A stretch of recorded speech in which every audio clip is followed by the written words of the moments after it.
This year, we are delighted that the Berkeley Haas MBA commencement speaker is such a leader, an amazing woman. Laila Tarraf is an outstanding and authentic leader, someone who truly knows and appreciates talent. She was a founding member of Walmart.com, where she added 250 employees to the team in 1 year. She managed HR for Peet's Coffee and Tea as it redefined its values as a national brand. Today, she is Chief People Officer at Allbirds in San Francisco. So please join me in welcoming your fellow alum, Laila Tarraf.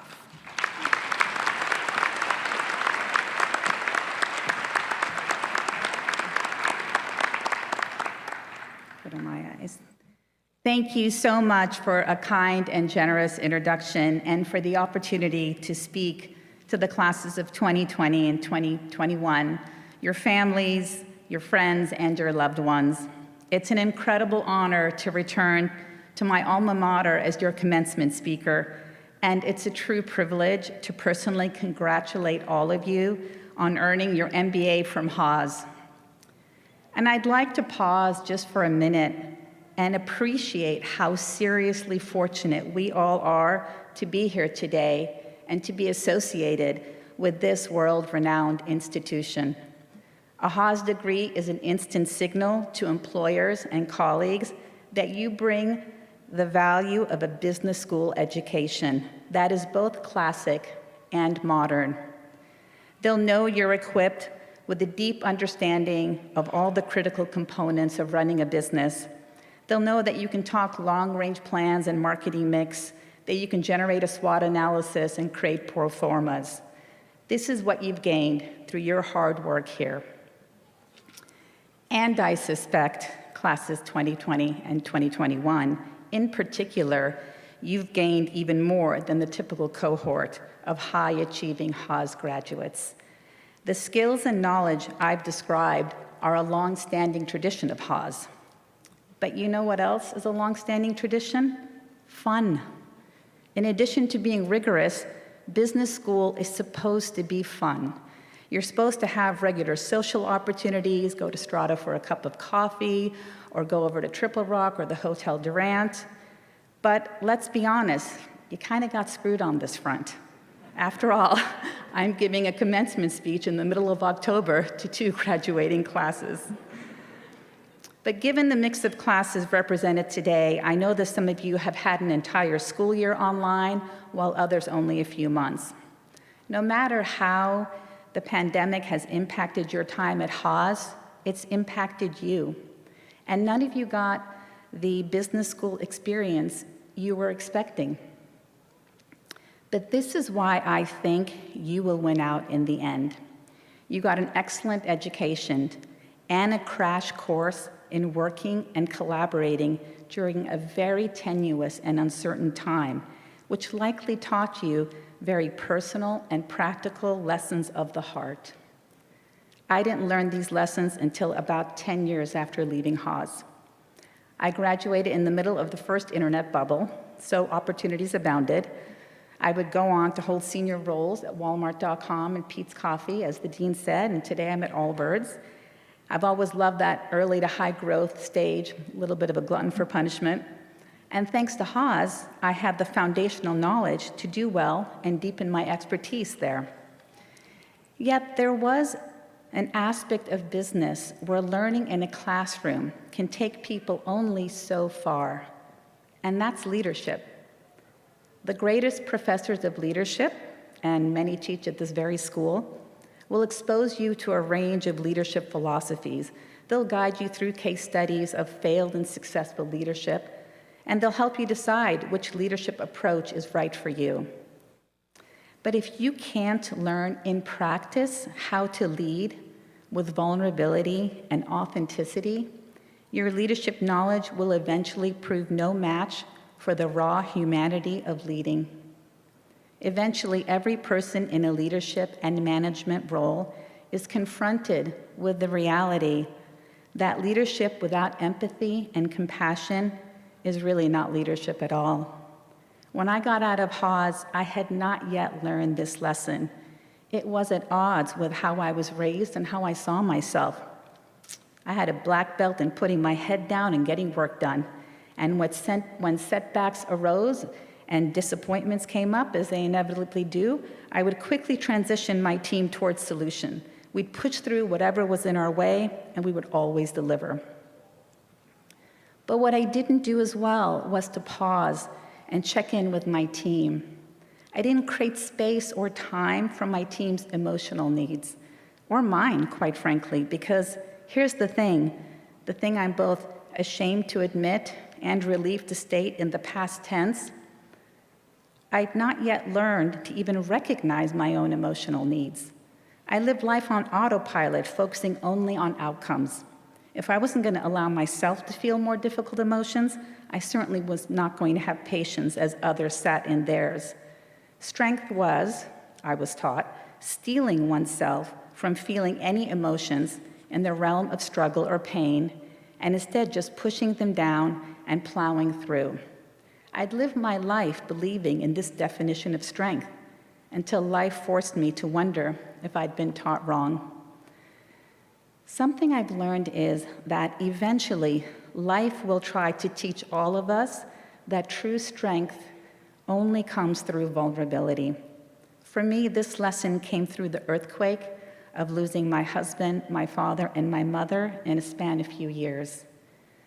And when life brings hardship so monumental, it becomes impossible to run from our feelings. Yet as I've learned, something beautiful, something profound, something truly liberating can happen in these moments. They can crack our hearts open. And with an open heart, we approach every encounter from a place of humanity, vulnerability, fundamental respect, and compassion. Through losses so close together, I'd finally gotten the lesson in vulnerability I could no longer ignore.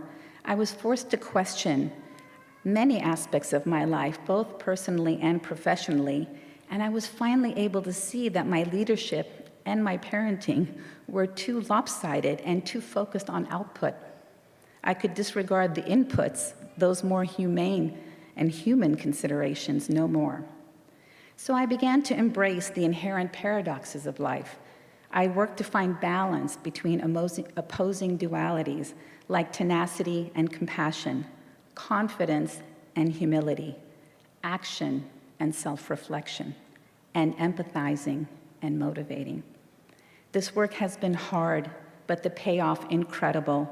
My professional relationships have gained an invaluable mix of safety and intimacy that has empowered those on my team to excel beyond my wildest dreams.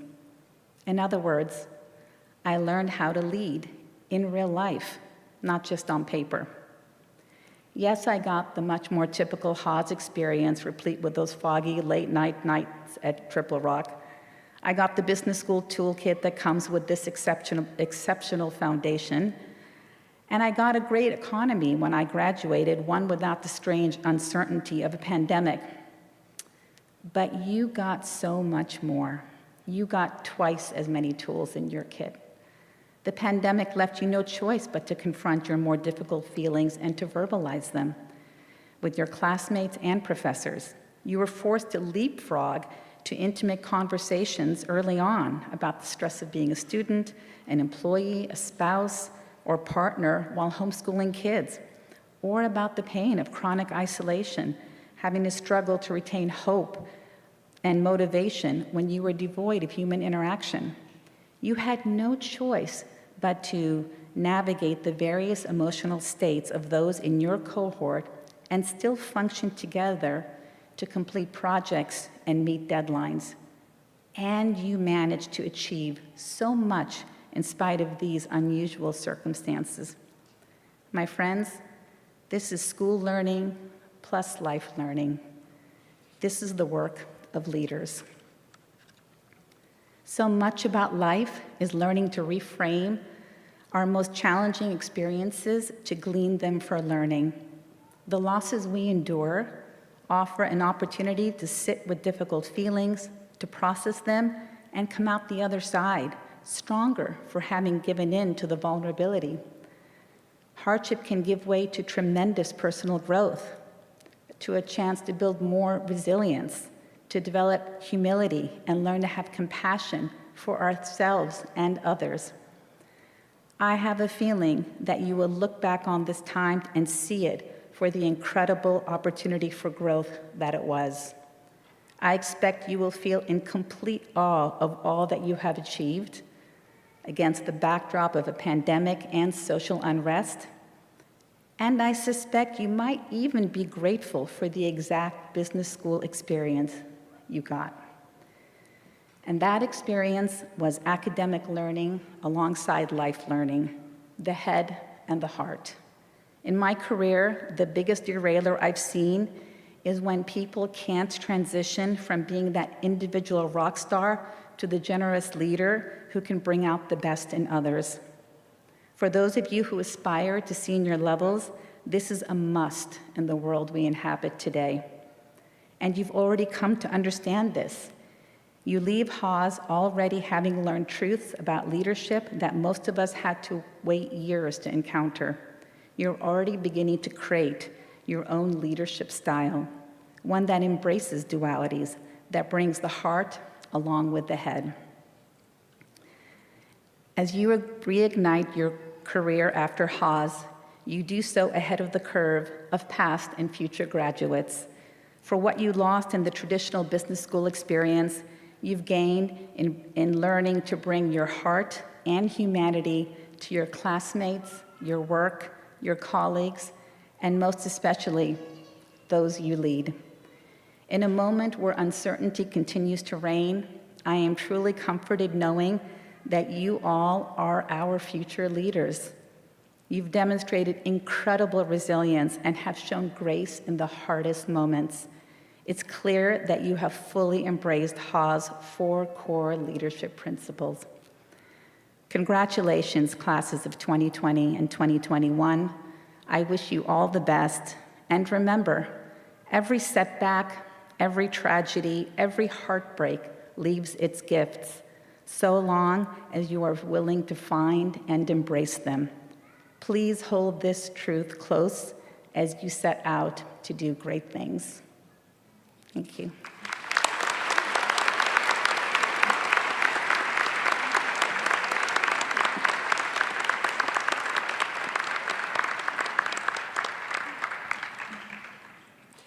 Thank you so much, Laila, for that really powerful and really moving speech. We really appreciate it.